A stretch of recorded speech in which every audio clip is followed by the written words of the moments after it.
جلدی کرو کس بات کی طرف؟ اللہ کی مغفرت کی طرف اور اس جنت کی طرف جس کا عرض صرف اتنا ہے جتنا زمین و آسمان کا خلا ہے. لیکن یہ جنت ہے کن کے لیے؟ متقین کے لیے.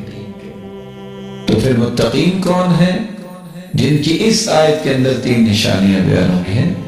الذین ينفقون فی السراء والضراء، تنگی کی حالت میں ہوں یا وہ آسودگی کی حالت میں ہوں، جو لوگ صدقہ کرتے ہیں، خرچ کرتے ہیں اللہ کی راہ.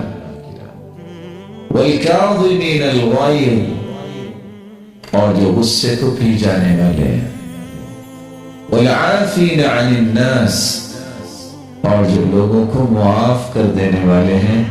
یہ 3 صفتیں جس کے اندر آ جائیں وہ متقی بن جاتا ہے. جو متقی بن جائے اس کے لیے اللہ نے جنت رکھی. اور ان تینوں صفات میں جو پہلی صفت بیان کی ہے وہ کیا ہے؟ اللہ کی راہ میں خرچ کرنا.